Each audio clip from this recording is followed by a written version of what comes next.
Hello once again, YouTube. Welcome back to another video.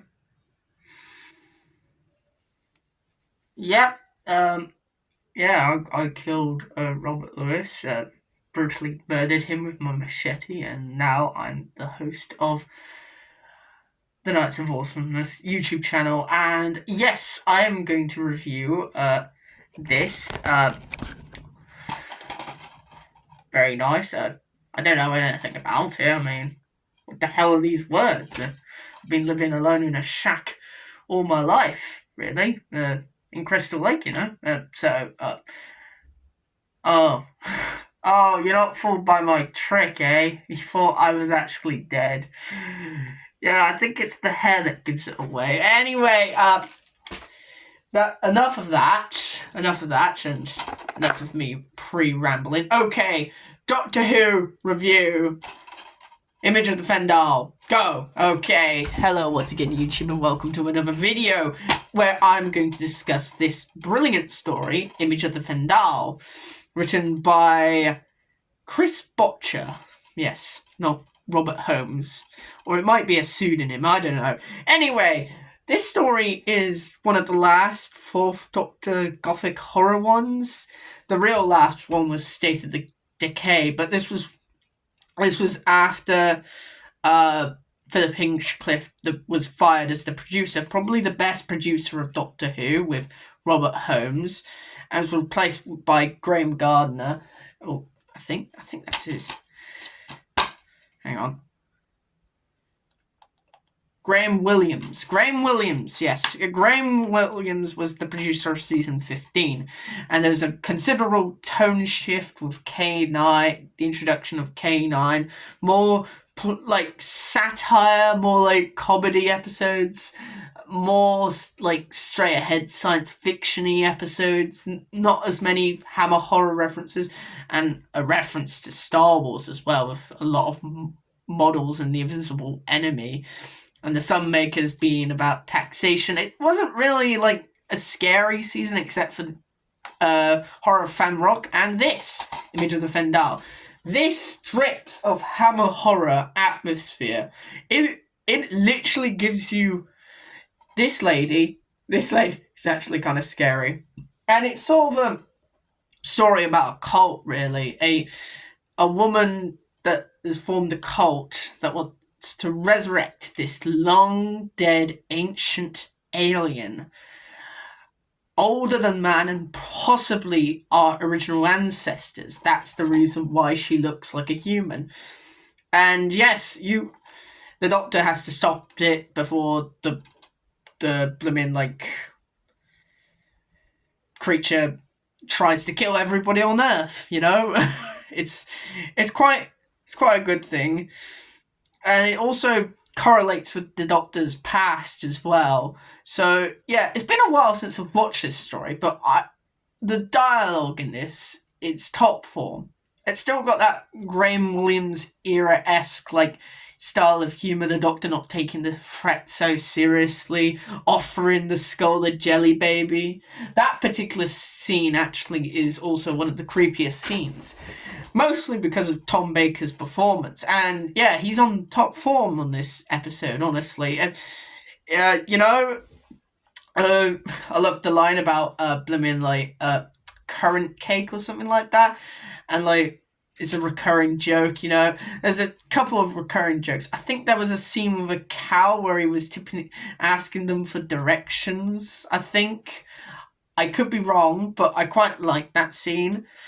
But yeah, it is quite a scary story, and even the humans are questionable. With one of the first female antagonists in Doctor Who history, where the woman is the one that wants to do all the evil sciencey experiments and wants to tap into this unnatural creature, and it's you got all the classic tropes of windows blowing, no power connecting and all that. But all the characters are really fun. The old lady is the most old lady ever, And of course you got Leela, who proves that Doctor Who needs more companions from the future or the past.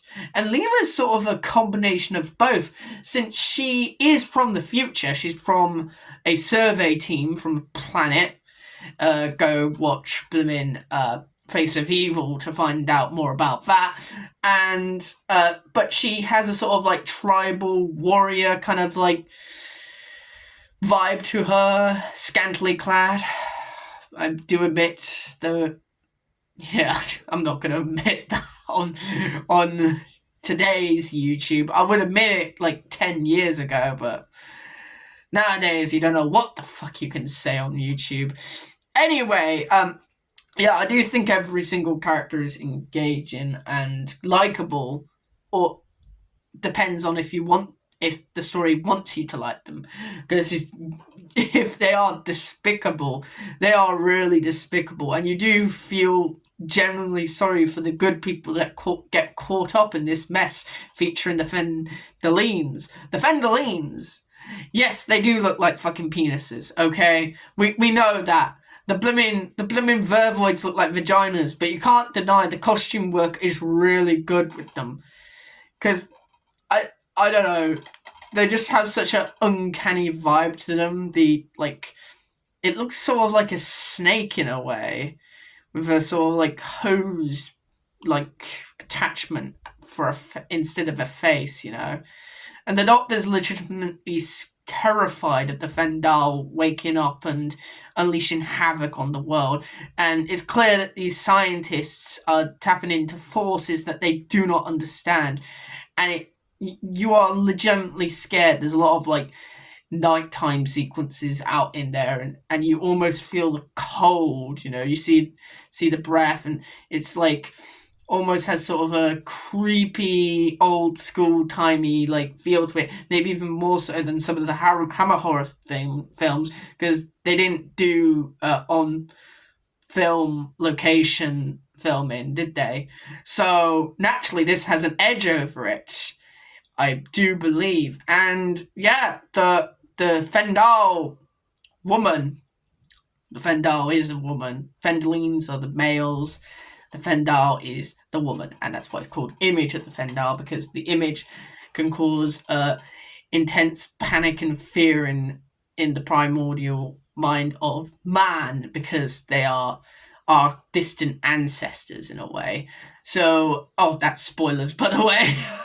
Yeah, her smile, the fact that she's got eyes on her eyelids, the gold design similar to the axons, like you got the beautiful looking lady, but then you also got the ugly looking creatures. It's a sort of dichotomy, and it also taps into the cult sort of thing, you know.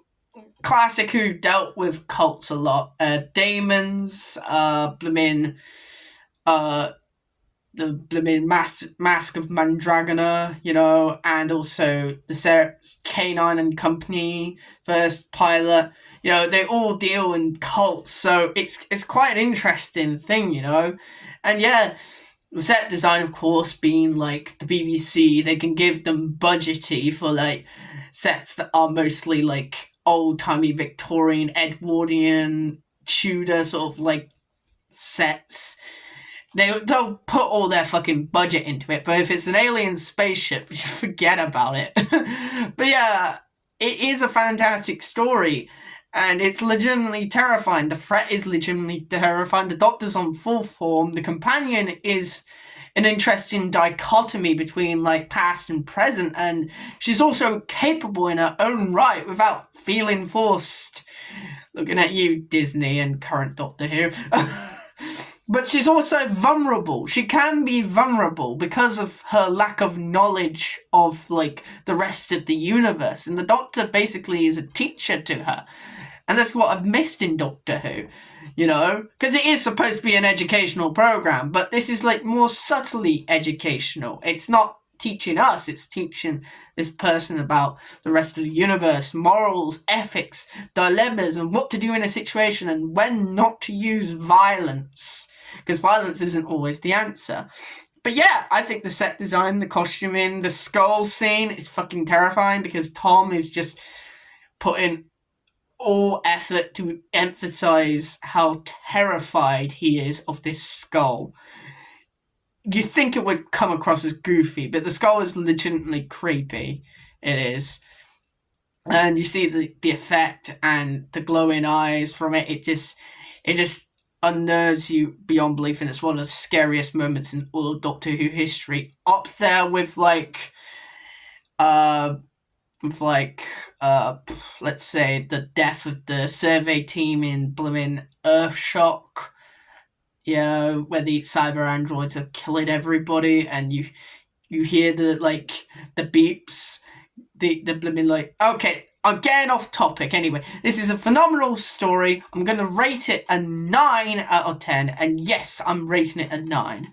And it's a breezy story because it's a 4-parter, and it's really well paced for a 4-parter. You get all the dialogue, all the information you need about the story. It's all very concise. Some 4-parters do drag on the idea a little bit, but this is not one of them. This is a fantastic story, and I recommend it to anybody who's a fan of horror, a fan of Doctor Who, a fan of the Tom Baker era, and anybody who's willing to give classic media a chance, I would say, because this is great. Go watch it. Okay. I'll see you on the next one, which will be a review of Weezer's Blue album, and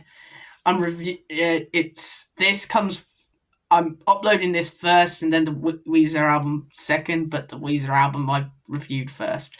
So that will be fun. Continuity mistakes, don't you love them? Anyway, I'll see you on the next one. Goodbye.